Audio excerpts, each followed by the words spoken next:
Começa agora a Guilhotina, o podcast do Le Monde Diplomatique Brasil. Eu sou Luiz Brasilino e estou aqui com Bianca Pio. E aí, gente, tudo bem? Bom, no episódio de hoje a gente vai conversar com a jornalista e política Manuela Dávila. Oi, Manu, tudo bom? Tudo bem, tudo ótimo com vocês. Tudo certo. Obrigada por ter aceitado o nosso convite.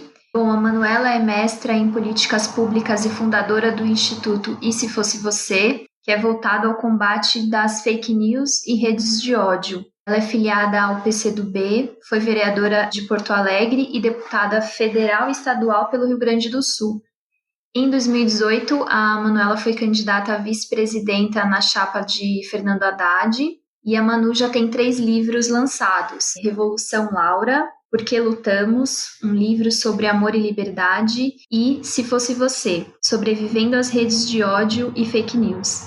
Ela é organizadora também da coletânea Sempre Foi Sobre Nós, Relatos da Violência Política de Gênero no Brasil, lançada agora em março pelo Instituto E Se Fosse Você. Então a gente vai começar falando sobre essa última coletânea que a Manuela organizou. E como o tema central é violência política de gênero, eu queria que você explicasse um pouco para quem está ouvindo a gente o que significa isso, que violência é essa que as mulheres que atuam na política sofrem. Então, Bianca, na realidade, esse livro, ele é um livro que tenta conjugar 2 questões. Vou contar um pouco a história dele para falar sobre o conceito, tá? Quando acabou a eleição municipal de 2020, eu percebi que, incrivelmente, a minha expectativa, que era de viver uma eleição com menos violência política de gênero, esse conceito que a gente vai falar logo adiante, não se concretizou. Ao contrário, que essa violência tinha se agravado numa dimensão que nem mesmo eu,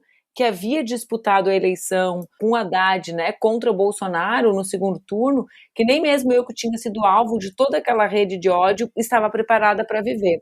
E aí eu decidi convidar outras mulheres para compartilharem as suas experiências, as experiências das suas trajetórias políticas, atravessadas também por esse tipo de violência, e aí eu te explico, que é a violência que usa, são algumas caracterizações, a professora Marlise escreve um capítulo teórico no nosso livro, que utiliza aspectos ou físicos, ou emocionais, ou da vida privada, todos relacionados à intimidade e à privacidade das mulheres, para desencorajar a participação política.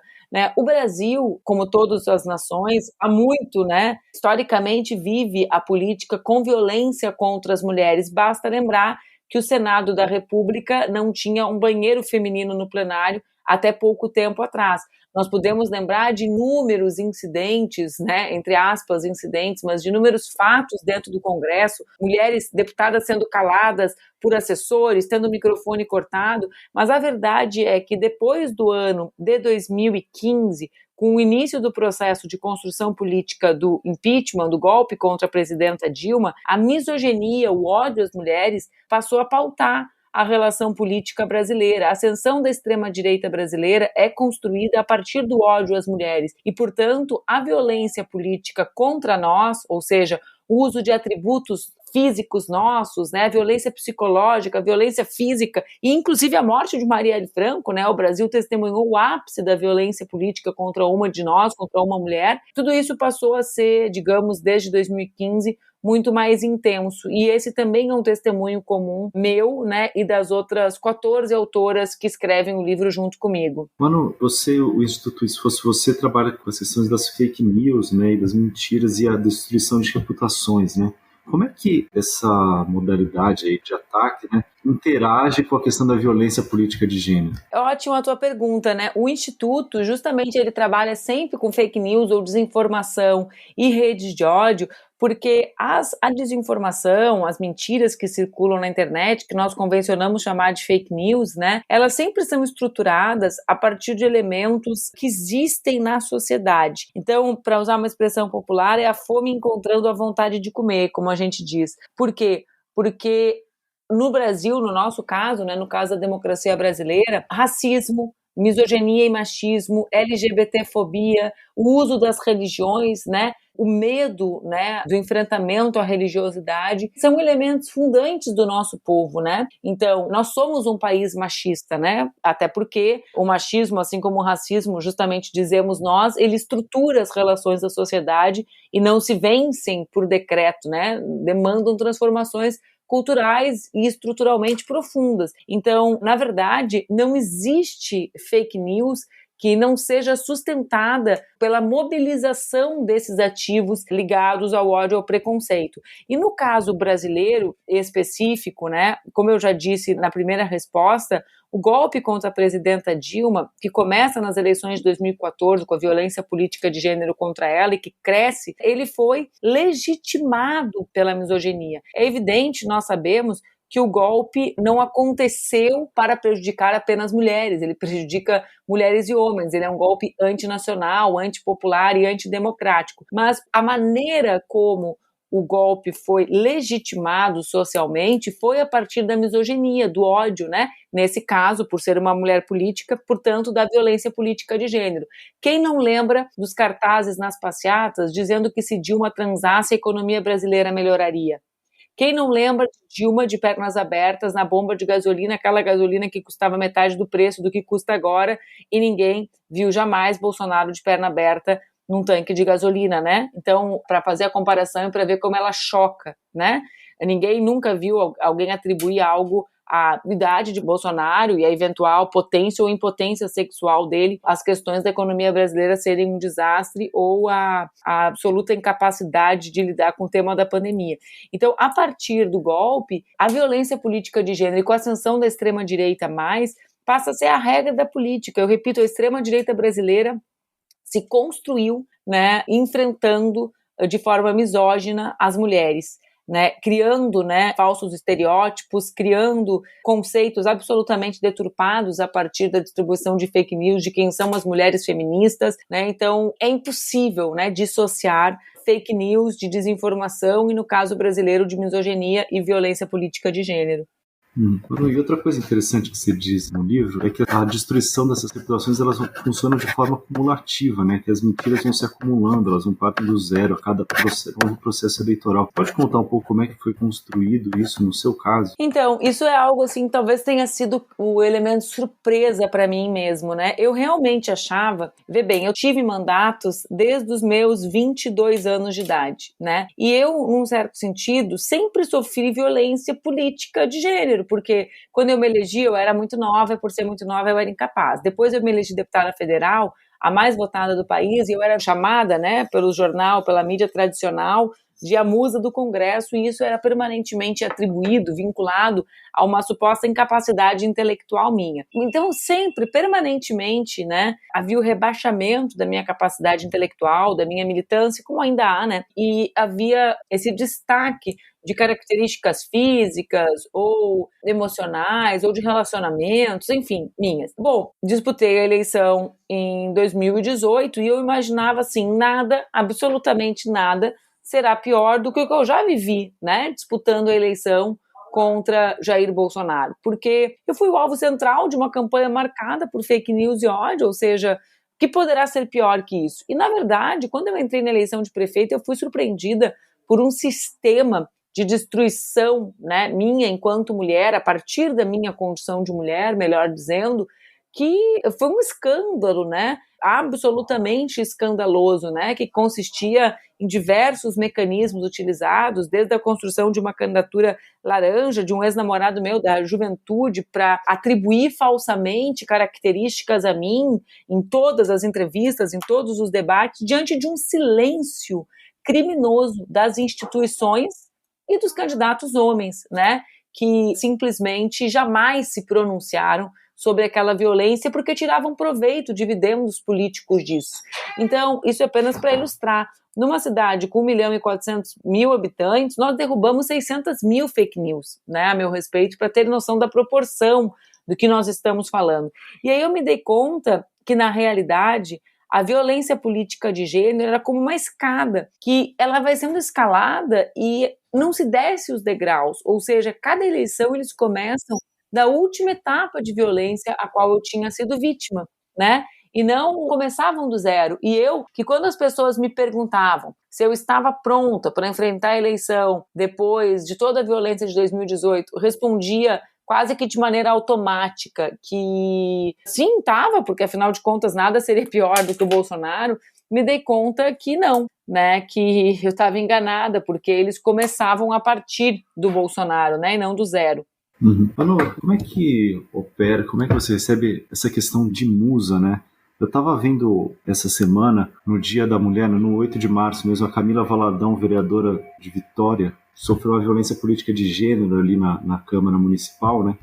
E na discussão você ouvia algum outro vereador falando assim, você tá linda, de uma forma meio agressiva, né? Como é que é isso? Como é que funciona esse negócio? Parece um elogio, mas na verdade é uma forma de diminuir, parece, né, a pessoa. Eu ia brincar com vocês que esse já não é o título que cabe a mim, né? Eu tenho uma amiga que diz, eu já fui musa, hoje sou museu. Nós somos um museu de grandes novidades. Mas, na verdade, essa é uma das formas, né, de associar e de tentar responsabilizar pessoalmente ou de tentar pessoalizar debates que são absolutamente políticos. Então, as pessoas me diziam quando eu cheguei a Brasília, né? Ora, mas por que tu não quer ser chamada de musa se musa é algo bom, né? É algo positivo, é algo associado, toda mulher gosta de ouvir. Eu dizia, não é sobre eu gostar ou não gostar de ouvir, é sobre as razões pelas quais eu estou aqui, né? Eu respeito, mas eu não sou candidata a Miss, né? Eu fui eleita deputada federal sem ter nenhum parente na política, e isso deveria ser o fato de causar surpresa e não o meu peso, o meu corpo, o meu rosto ou o meu cabelo, né? Então, da mesma forma que tentam fazer com que a estética pareça algo pessoal, ou seja, fulano viu que tá gorda porque ela tá gorda mesmo, né? Mas não é sobre estar ou não estar gorda, é sobre o fato de ninguém falar sobre a forma física de um homem e disso não ser objeto de debate público, né? Então, acho que vocês conseguem entender, ou sobre a vida sexual das mulheres, né? Olha, a fulana tá casada, a fulana tá solteira. Tá, mas é verdade que ela tá casada, mas não é sobre isso, né? É sobre a razão dessa pessoa estar ou não estar nesse lugar. Manuela, você já comentou um pouco sobre o peso da violência política de gênero no impeachment da presidenta Dilma, mas como é um fato muito gritante, eu gostaria que você falasse um pouco mais, né? Porque ela foi a primeira mulher eleita presidenta do nosso país e não conseguiu concluir o segundo mandato, uma justificativa que ficou clara que era um golpe parlamentar. Mas o quanto o fato dela ser mulher teve mais peso nesse golpe, né? Olha, para mim, absolutamente todo, né? Porque o processo tem a ver, primeiro, com as decisões dela relacionadas à participação de mulheres no primeiro escalão. Pouca gente fala sobre isso, mas a Dilma impôs a presença de 50% de mulheres nos ministérios e isso descontentou a elite política do Congresso Nacional, né? Então tem algumas razões anteriores, né, que começam ainda no seu primeiro governo. Depois existe o tema de qual foi a narrativa construída socialmente para legitimar o golpe, porque as pessoas não debatiam pedaladas ou não, as pessoas discutiam que ela era louca, que ela era histérica, que ela era uma desequilibrada, que ela era um monstro, que destratava todo mundo, que não transava com ninguém, era uma senhora gorda, né? E era assim que a mídia a retratava. Então havia um abastecimento permanente, né? De um lado, a mídia, de outro lado, esses movimentos como o MBL e esses movimentos da direita que surgiam e que mobilizavam setores a partir dessa narrativa, né? É incrível, mas busquem as palavras, as faixas que as pessoas seguravam durante as manifestações, e vocês verão que o conteúdo era misógino. Então eu repito, né, é verdade que o golpe, né, tem um sentido antinacional, antidemocrático e antipopular, né, e que serviu para levar o Brasil para uma agenda ultraliberal e para a construção da extrema-direita brasileira. Mas eu repito, a narrativa, né, o que costurou isso, o que legitimou socialmente foi a misoginia e o machismo. E a gente teve um caso recente agora aqui em São Paulo com a deputada Isa Pena do PSOL. Como é que esse episódio afetou você, enfim, e as outras mulheres que estão na política, com quem você tem contato? Como é que vocês sentiram esse episódio? Olha, eu conversei bastante com a Isa sobre isso, né, porque eu saía da eleição muito cansada, muito abalada e imaginava que é um exercício que eu faço, né, sempre, quantas mulheres vão passar por isso de novo? Ou se vai demorar algum tempo para outra mulher passar pelo que eu tinha passado? E eu carrego sempre uma esperança, né? Eu imaginava que passaria mais tempo, né, para alguém passar a ser submetido à violência que eu passei. Mas, na verdade, dias depois, porque são só dias depois do fim do segundo turno, aquilo aconteceu com a Isa. E aquele episódio me desestabilizou muito, né? Tanto que eu não conseguia conversar com ela, eu só conseguia mandar os áudios porque eu chorava muito, porque eu fiquei muito chocada com aquilo, né? É um grau. E aí também isso tem relação com o nosso livro, né? Se a gente não pune, como parece que a Assembleia de São Paulo decide não punir exemplarmente, né? Se a gente não pune, a gente não estabelece um limite. E sempre, e aí isso é coletivo, né? Sempre começará de onde parou com a última. Então, se comigo começa a partir da violência com a Dilma em 2018, né? A partir de agora é essa violência sexual direta, né? Sem meios termos, como aconteceu com a Isa dentro do plenário. E é muito chocante a decisão do Conselho de Ética.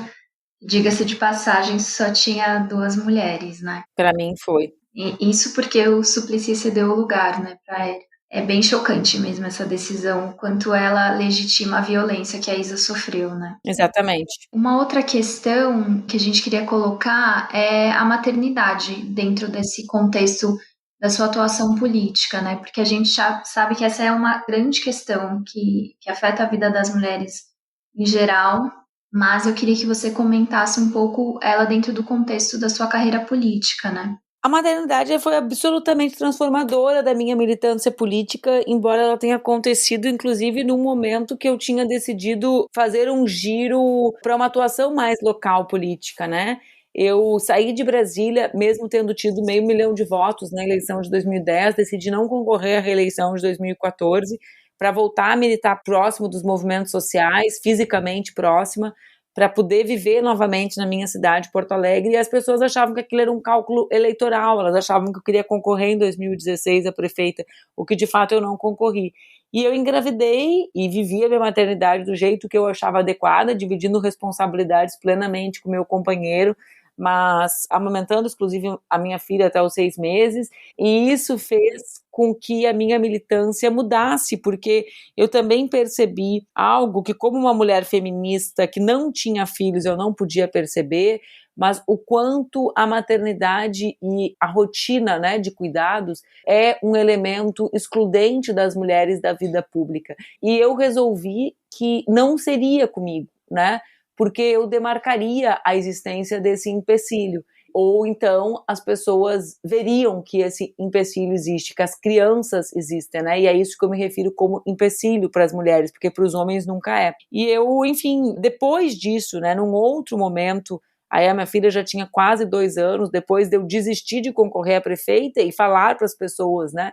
Porque era impossível que alguém, não uma mulher ou um homem, né, conseguisse conciliar na minha interpretação a prefeitura com a criação de uma criança de poucos meses e que achavam um absurdo que os homens pudessem fazer isso, que isso apenas expressava que eles não se responsabilizavam pelos cuidados das crianças pequenas.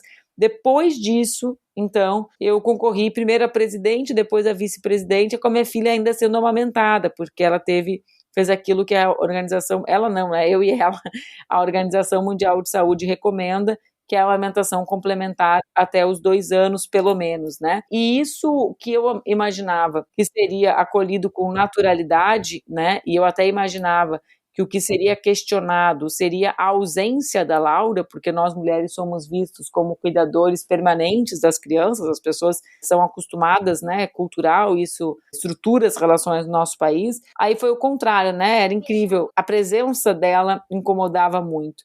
E eu fui me dando conta que essa presença dizia menos respeito a mim, como nunca diz, né, Freud explica, menos a mim, e mais a tudo que ela tornava visível a partir da sua presença, ou seja, todas as ausências, né? As ausências dos filhos de outros candidatos que tinham crianças tão pequenas quanto eu, a ausência de responsabilidades desses homens na estrutura, né, na rotina de cuidados das suas famílias e como eles, apesar de às vezes poderem ter discursos diferentes, reproduziam a lógica de opressão de mulheres. Então, foi uma experiência incrível que rendeu um livro muito bonito, que é o Revolução Laura, que é um livro em que eu relato essa experiência de percorrer o país com uma filha muito pequena, né? Porque agora é uma experiência distinta, porque como vocês estão vendo, ela tem 5 anos, fala bastante, está aqui do meu lado, porque se o assunto da entrevista é ela, de certo ela acha que tem direito a dar uma opinião também.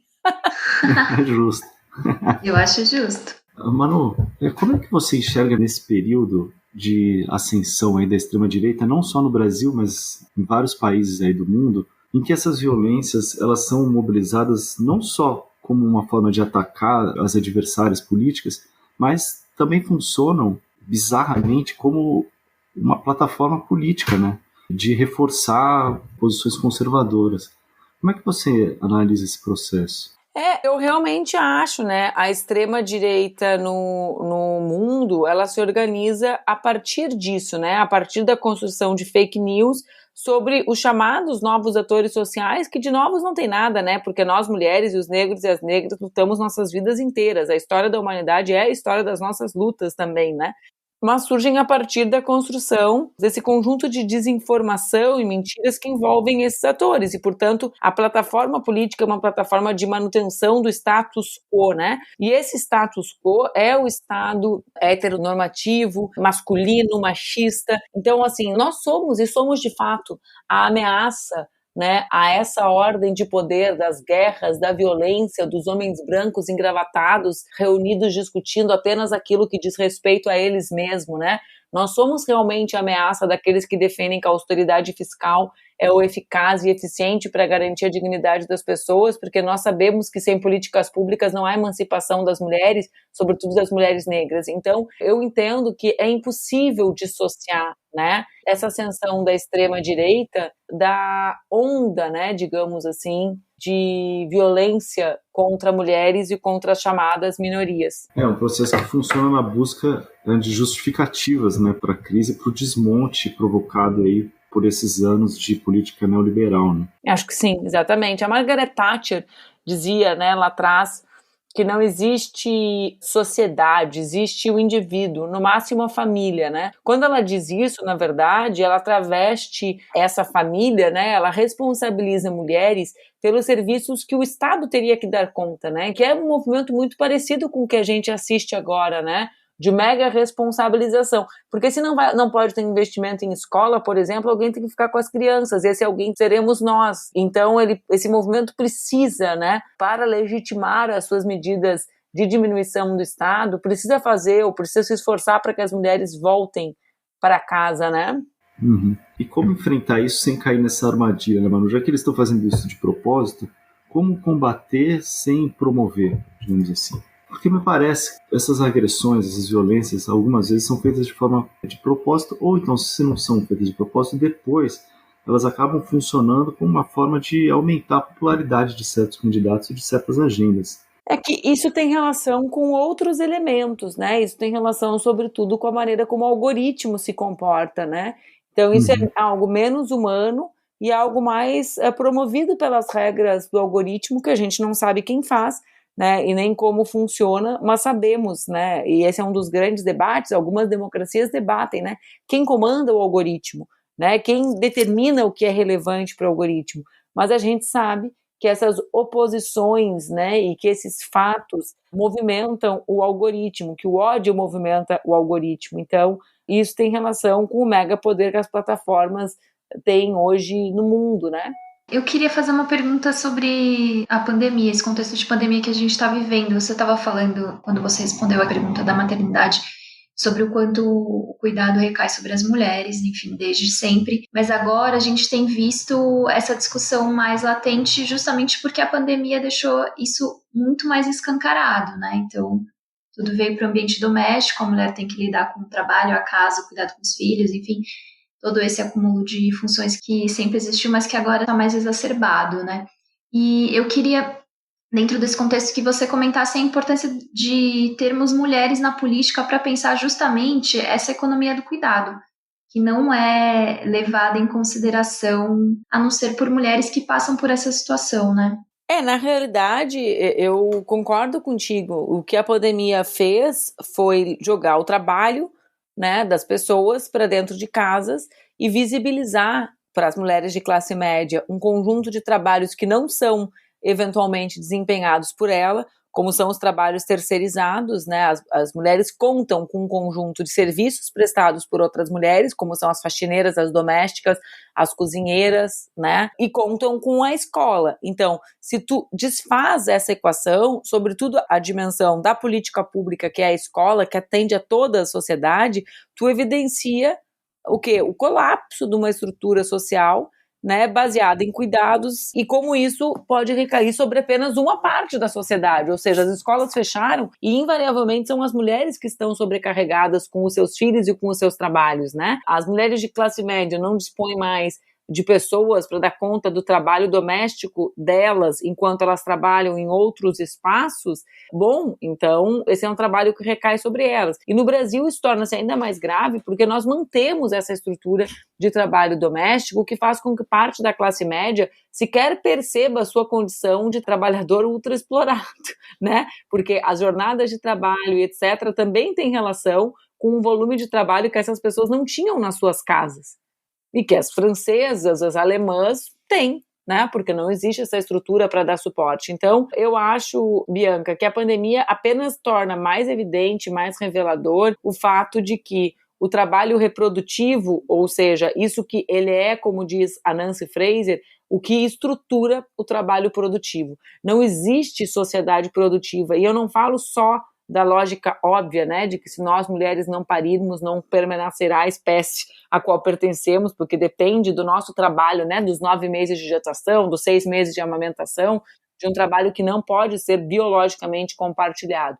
Mas eu não me refiro a isso, né? O fato é que se não existe estrutura de cuidados, né, se não existe quem cozinhe, se não existe quem lave a roupa, se não existe quem cuide dos idosos, se não existe quem cuide das crianças, sem o chamado trabalho reprodutivo, não há como produzir, né? Então, para mim, a pandemia deixa isso ainda mais evidente para aqueles que fingiam não perceber. Eu queria conversar agora com vocês um pouco mais sobre a conjuntura, e te perguntar sobre como é que você enxerga a resistência à queda da popularidade do governo Bolsonaro. E qual o peso que você dá para toda essa política da questão de gênero nessa manutenção da popularidade do governo Bolsonaro? É a continuidade da agenda que começou a ser construída em 2015, né, com a desestabilização da Dilma, ou seja, a misoginia e a violência política fazem parte da rotina desse governo, né, que é um governo absolutamente despreocupado com o povo. Então, evidentemente, né, no caso desse governo, são tantas, os ataques ao povo, ao nosso povo trabalhador, se dá de tantas maneiras que a misoginia fica mais diluída, né? Porque são múltiplos ataques. Então, nós temos os ataques aos indígenas, a quem defende a floresta, a quem defende o Pantanal, a quem defende a alimentação sem veneno.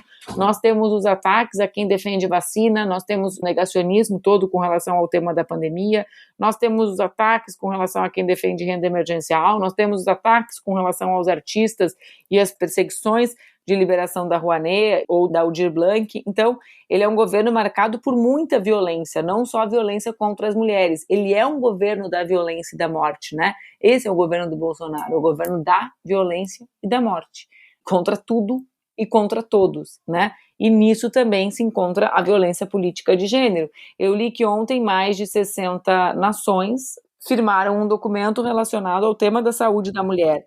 E o Brasil foi um dos países que não firmou, né? Então, essa é a situação que nós nos encontramos hoje. Nós somos um país governado por um genocida diante de uma pandemia. 3 de cada 4 mortos brasileiros na pandemia não precisavam ter ido a óbito. Temos mais de 10 milhões de trabalhadoras e trabalhadores desempregados, né? Temos milhares de crianças em situação de vulnerabilidade, com as escolas fechadas para evitar a circulação do vírus, mas desassistidas com as mães que seguem trabalhando. Então, esse é o governo da violência e da morte, não só contra nós mulheres. Mas, no entanto, a popularidade desse governo ainda resiste para níveis mais altos, apesar desse cenário que você descreveu, com o qual eu concordo totalmente. Onde é que você acha que está alicerçada aí essa resistência da popularidade do governo? Eu acho que cada vez é menor a popularidade dele, né? E eu vinculo uma parte da popularidade restante a 3 fatores, né? De um lado, existe uma parte da população que recebeu a renda emergencial e que a vincula ao governo, né? Erroneamente, nós sabemos, porque essa foi uma luta das oposições, mas é natural, né, que quando se recebe algo do governo, se imagine que é o governo que está concedendo, ou seja, um aparente cuidado com o povo, né?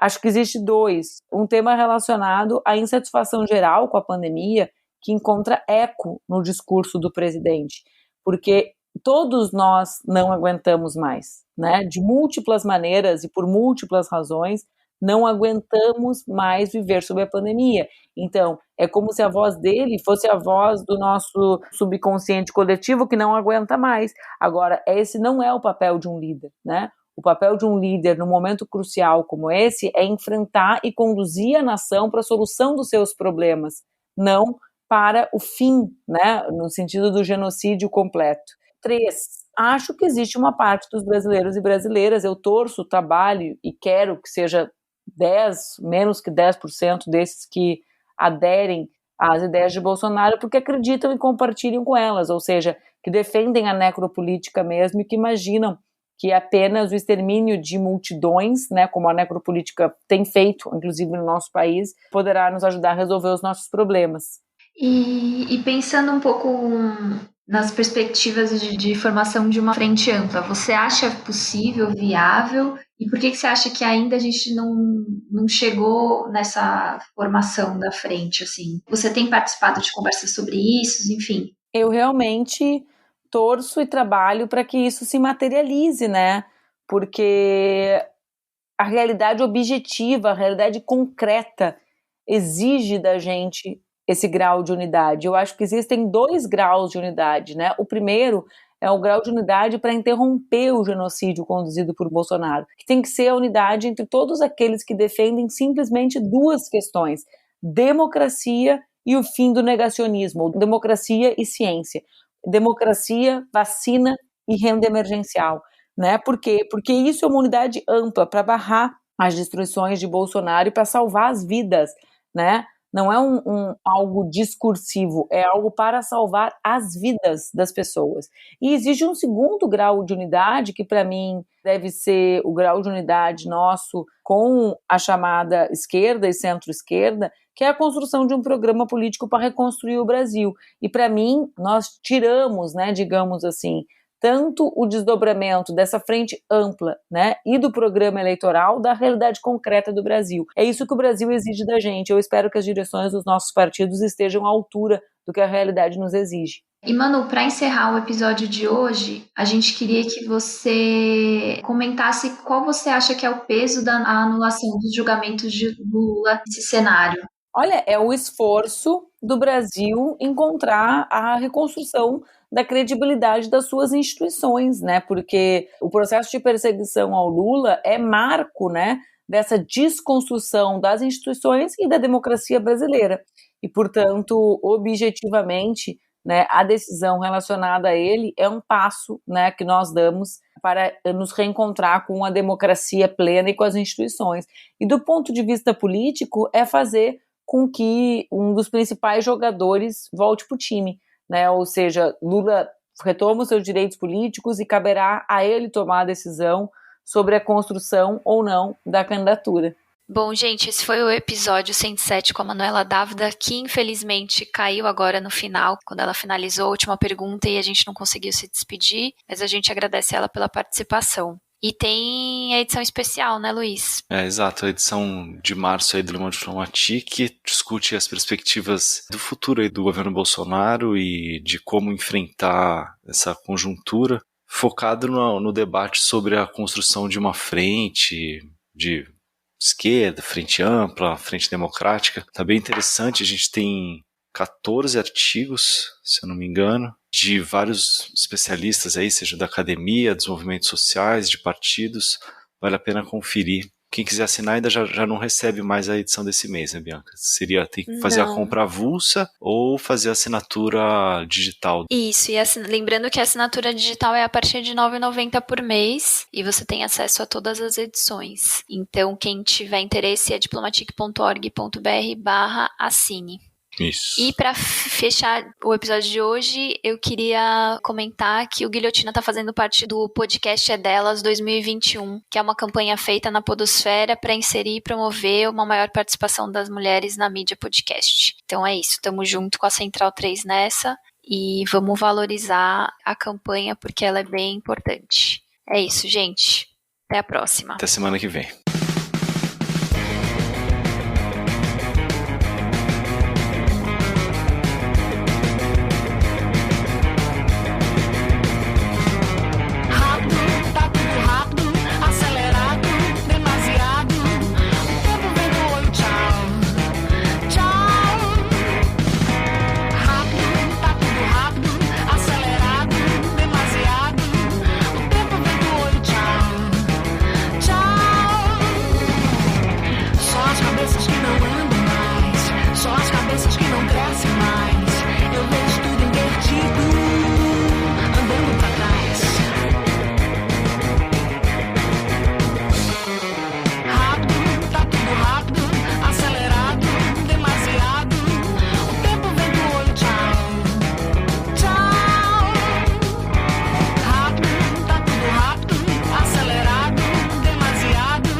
Guilhotina é um podcast do Le Monde Diplomatique Brasil. O roteiro, a produção e a apresentação é de Bianca Pio e Luiz Brasilino.